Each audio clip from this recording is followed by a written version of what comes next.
So I found this video, y'all. I don't know how old it is. I don't really care. But why Damon Wayans never became Eddie Murphy? This, of course I'm gonna watch this. Like, Damon Wayans for real is one of my favorite motherfuckers, bro. Like, of course Eddie Murphy is a GOAT. Eddie Murphy is one of my favorite motherfuckers too.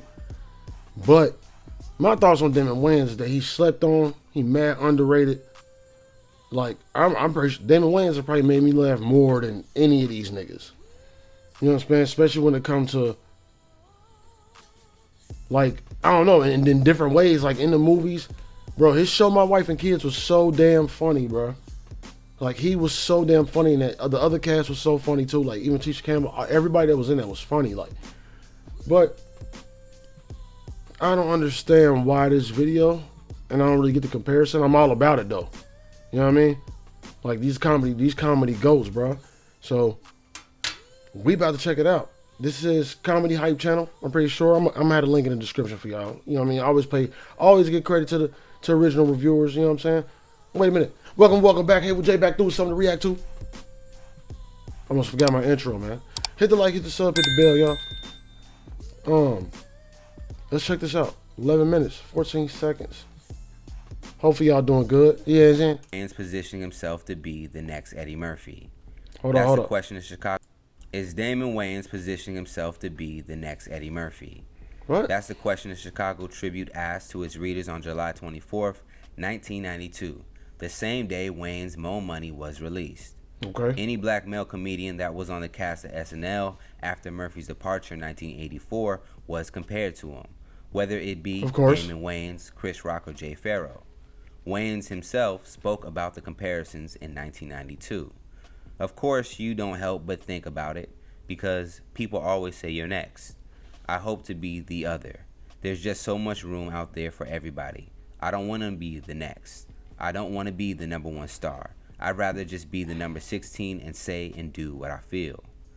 When a new comedian wanted his own lane. It's too common for the media to compare the up-and-coming comedian to an already established star. Audiences love familiarity. However, this can cause problems because the up-and-coming artist usually never gets to develop their own voice when compared to someone else. Okay. When Richard Pryor first came on the scene, he was compared to Bill Cosby. When Eddie first broke through the mainstream, he was... That's why you gotta think, like, there's a lot of people, like athletes' sons, who don't, you know what I mean, they get referred to as so-and-so's son instead of what the fuck the actual name is. You got motherfuckers want their own lane, bro. He sound like he wanted his own lane. Was consistently compared to Pryor.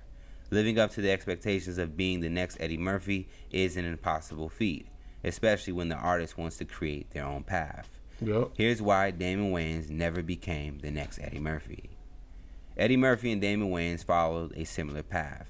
Eddie started doing stand-up at the age of 15 in the mid-70s. Hey, can I give a conclusion? You know what I'm saying? Like, I think Damon Wayans stuck to more like culture shit. You know what I mean? He stuck more to the culture. Like, Eddie Murphy went mainstream ASAP. I think maybe that's just in my mind, because I'm trying to think back to like 48 Hours. That shit was mainstream. You know what I mean? Beverly Hills Cop. That shit was mainstream. Like, Damon Wayans was doing shit like Mo Money, Major Pain. That shit was mainstream too. Like, I don't know, bro. It felt realer to me. Like, and I ain't taking shit from Eddie Murphy. I love Eddie Murphy, bro. Like he up there. Like, it'll be Dave Chappelle, Damon Wayans, Eddie Murphy, like on some real live shit. But I don't know. I just, like, from thinking back and my experiences with watching these niggas, bro, I think Damon Wayans just stuck to a better lane, or maybe he got stuck in that lane. Maybe he did want to do the same shit Eddie Murphy was doing. I don't know. While Wayans just quick thoughts doing stand-up in the early 80s. Give me some time with it. It'll make sense. Wayans' first movie role was in the 1984 Eddie Murphy film Beverly Hills Cop. Wayans played Banana Man when he supplied Axel Foley with a few bananas to plug into his Texas tailpipe. Bro, I forgot about that shit. A year later, Wayans joined the cast in the 11th season of Saturday Night Live in the fall of 1985. Eddie Murphy left the show 2 seasons prior in 1984. Being the first black male comedian since Murphy left caused many comparisons between the two comedians right away. Wayans was expected to fill the void that Murphy left, but he couldn't truly be himself on the show. That's a bad in spot an interview to be with in. OK Player, David Paisner, author of Homie Don't Play That, The Story of In Living Color, and The Black Comedy Revolution, laid out the pressure that Damon was subjected to. I did talk to Damon a little about the pressure that was on him on Saturday Night Live to be the next Eddie Murphy. When Damon actually became a cast member on SNL, there was a party for him that Eddie came to. Eddie took him aside and gave him some advice. Don't get integrated into the cast. If you want to stand out, write your own sketches. Even if you only do one sketch, make sure it's centered around you. Otherwise, you get sucked in and become Garrett Morris. Damn. That's real as fuck. I'm not gonna speak on that too much. But like, that's solid to know he gave him game. Cause they pretty much, bro, like, either make yourself stand out or be the token black dude on the show. Sheesh. Damon tried to take Eddie's advice, but it didn't necessarily serve him that well. Laura Michaels was trying to protect Damon from... And everybody can't flex the same. Like, everybody don't have the same powers, if y'all feel what I'm saying. Like, everybody that worked at a job, because I've been the dude, bro. Like, I've been the dude at a job. I can say whatever I want to everybody and get away with it. And people knew I was joking, but like, a different motherfucker come and try that shit, and they gonna get the frowny face. You know what I'm saying? Like, they, like, in a sense, wasn't cool enough to get that shit off. So, like, everybody don't have the same flex. You know what I mean? Eddie Murphy said that, but that don't mean Damon Wayans was able to pull that same flex off. Maybe Damon Wayans ain't had that power. Like, he didn't have that. He didn't have the same swag as Eddie Murphy to be able to do that. You know what I mean? From the Eddie Murphy comparisons and bring Damon along slowly. Damon didn't have the patience for that. He felt like he was being overlooked. He felt like he wasn't being given opportunities. And he felt that a lot of that was happening because he was essentially the only black guy there. Wayans often had minor roles with few lines. Look at this When thing. Wayans finally did get the opportunity to appear in a sketch, he's like Harry the role Belafonte. was usually a stereotypical one, which went sometimes against Wayans' own morals. Wayans' pitches continued to be rejected. Yeah, you can see that shit in his eyes. Which contributed to his frustrations on the show. That season, SNL aired a sketch called Mr. Monopoly, where Wayans played a police detective interrogating a killer, who was represented by Mr. Monopoly from the board game. Wayans was supposed to play the straight man out of the two detectives, but instead improvised and played the detective with effeminate and flamboyant characteristics. Hey, after the episode, that is one thing he do good, bro. Like, hey, Damon Wayans pull out the sweet dude.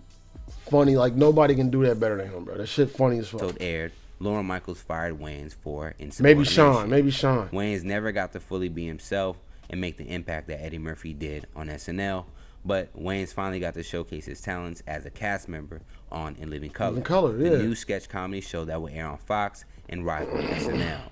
In Living Color was a much better fit for Damon. Paisner continued. Of course.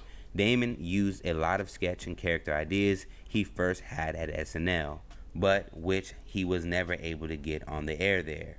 I ain't know that. Clown, Handyman, Anton Jackson, the characters Damon created on A Living Color became all classics. Iconic. Homie Don't Play That became just as much of a catchphrase as I'm Gumby, damn it. Anton Jackson became an anticipated Anton character, Jackson was funny just as like shit. Mr. Robinson's Neighborhood or James Brown's Celebrity Hot Tub. On In Living Color, Wayans became an undeniable star. Executives knew Damon was a hit on TV. He had easily proven himself as a result. Bro, for the motherfuckers watching that don't know nothing about Living Color, you gotta go back and watch it. All the goats was there, but like Jim Carrey was there. It was David Alan Grier. I gotta find something on David Alan Grier, or I'm gonna do my own video on David Alan Grier, bro. Cause David Alan Grier don't get no love. We just talked about this on the podcast. Nigga was a goat. He was funny as hell, bro. And him and Damon, like, they was like partners on a lot of shit. They was always in skits together. Like, out of Wayans' success on TV, those same executives wondered if he can make his transition from television to film. Wayans' first starring role was in a 1991 Last film, Boy Last Scout. Boy Scout, That shit was fire, which was bro. compared to Lethal Weapon and 48 Hours upon release. It was better than both. The Last Boy Scout It was had better the than same both, producers as 48 Hours could have contributed to this. It was better the than Last both. Boy Scout followed the trend of a black cop, white cop movies That shit came was out hard. in the 80s Telling and y'all. 90s. The film was released to okay reviews, but developed a cult status as time went on. The chemistry between Wayans and Bruce Willis was positive, as was the writing and directing. It went on to make over $100 million at the box office. As Wayans' time on Living Color was wrapping up, it was obvious that Wayans had transcended into an artist that appealed to the mainstream. Wayans had an entirely new fan base, but he still knew he had to maintain his core black fan base that got him to this point. Yes, In a 1999 interview with Terry Gross, Wayans explained why he was uncomfortable with the amount of new white fan base he had. I understand that if I don't appeal to black people, I serve no purpose in show business. That's my base, and that's how Hollywood decides whether they're going to make a film with me or not. Do I bring in that black core audience? As Wayans started to get more and more successful, the question in the back of his mind stayed, am I selling out? Which is a question that even Eddie Murphy himself had to ask himself as he started to become more of a household name. In 1992, Wayans released Mo Money, a film he had written. The role allowed Wayans to play multiple characters, several that were inspired by and lived. My only thing with that, like, people choose who they fuck with, bro. Like, I feel like as long as ain't nobody forcing you to do something outside of what you would normally do, there's no way you selling out, bro. You just still doing what you do with it. You can't control that everybody else looking at your shit. Now, if you start doing some shit that you wouldn't want to do, like you taking roles that you wouldn't want to take, and that's getting you this white audience, then it's a problem. Like, I don't see that selling out when you just doing what you would normally do, and you, whatever. White folks like that shit too, man. Living Color. When the movie came out, it was a hit with negative reviews, but it still made $40 million from a $15 million budget. One of the greatest movies. The film also opened up at number 1. With Mo Money becoming a moderate success, Wayans' next project was Blank Man in 1994, which he had co-wrote. The film also starred David Allen Greer, Wayans' castmate on In Living Color. In the movie, Wayans starred as Daryl Watkins, a nerd who becomes a superhero without any superpowers. Wayans later admitted that instead of doing Blank Man, he should have done Handyman the movie. He said he underestimated how popular the character was, and it would have been more edgy than Blank Man. I swear we was all waiting for Handyman the movie back in the day. And only grossed $7 million at the box office. The following year, Major Payne came out, which Wayans also co-wrote. Major Payne received mixed reviews when it came out in 1995. And earned $30 million. Classic. Despite not being the success that it should have been, Wayans' performance in the film was praised. Some critics even noted that Damon Wayans finally seemed to be hitting his stride when it came to movies. Wayans is one of the most talented comic actors around, especially when he lets go and swings for the fences. In some of his earlier film work, including Mo Money, he was softening the edges too much. His best work, including the Men on Film segments on A Living Color, depend on outrageous behavior. And as Major Payne, he is plenty outrageous.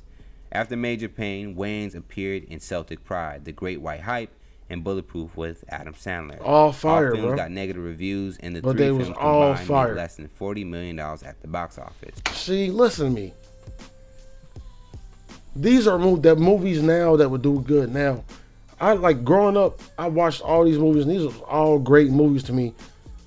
Which makes sense that his audience was a black audience, but I know white folks that like Major Payne and all that shit too. But I didn't know shit about movie earnings and how much movies made back in the day. If I would have knew that these movies combined made that much money, I would have been outraged back in the day, bro. Because I've been a movie head. Like, these are movies that made our childhood type shit. Well, Major Payne for sure, like. I don't get that, bro. Whatever. Let's go. At this point, it was clear that feature films was not working for Wayans, as he failed to make a hit movie. Despite the negative reviews continuing to come in, Wayans' earlier films, Mo Money, Blank Man, and Major Payne, had found a new group of fans, making these films earn cult status. Unfortunately for Wayans, Hollywood studios don't care about cult favorites. In the same 1999 interview with Terry Gross, Wayans stated that he wanted to get away from movies made by Hollywood studios and instead go the independent route because he wasn't allowed to be himself. Blackballed. They wanted a watered-down version of Damon to appeal to the widest audience possible. I haven't been able to do the kinds of movies that I need to do that my audience expects me to do. So I need to go into the independent film world, where there's no pressure on me, and I can do movies like Which Way Is Up, like Richard Pryor did. That kind of stuff people... So did he not want to do Major Payne?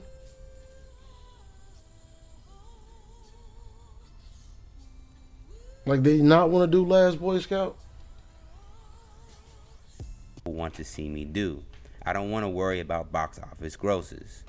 Wayans reiterated that doing big studio pictures changes the comedy when you're under pressure from executives. This happened when he made more money and continued every time he took a starring role. You're trying to appeal to the masses, and the trick is to make them come to you. That's where I want to get to.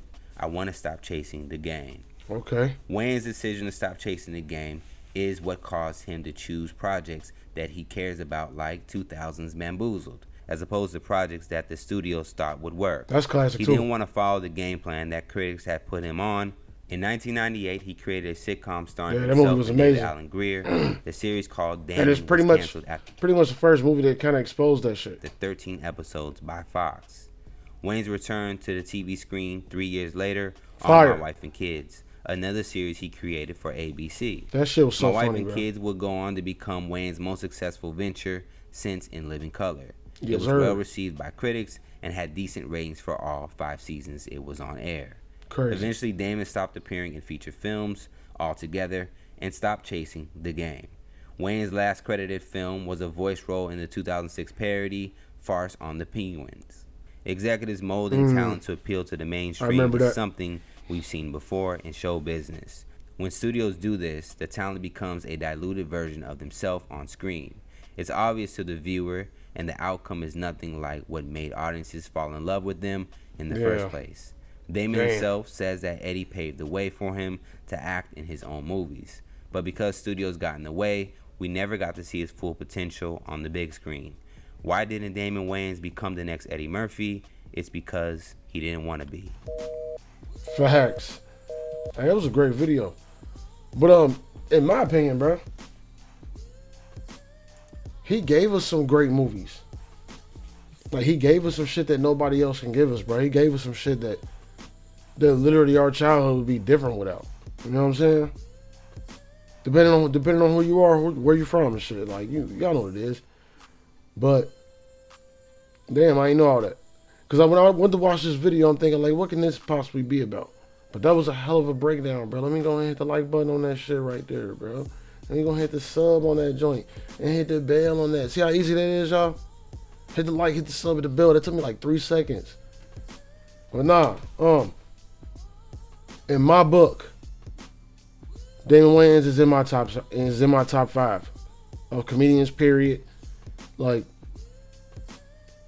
I don't know. And him becoming the next Eddie Murphy. Eddie Murphy funny, but like, I think Damon Wayans funnier than Eddie Murphy. What? I mean, I don't know. I got way more memorable moments with Damon Wayans than I do Eddie Murphy. Besides, like, the Clumps era and fucking Delirious. Like, because it's too much. It's too much of those that's just funny. Like, even Raw, but Delirious was funnier than Raw. But, to me. That's to me, bro. That's to me. But I want to know what y'all think, bro. Get in the comments. Let me know what y'all think. Is Damon Wayans funnier than Eddie Murphy? Who's funnier, bro? Did they blackball the boy Damon Wayans? I don't know. That's a little upsetting that he didn't blow up like he felt. It's kind of shitty to know that those movies like Great White Hype, Major Payne, those movies wasn't big sellers. Like, they didn't gross a lot. That's crazy to me. I guess. I'm out, y'all. Excuse me. Till the next time. I'll probably see y'all again like on Friday Night Horror, something like that. I'm out. Peace, love, strength. I'm gone.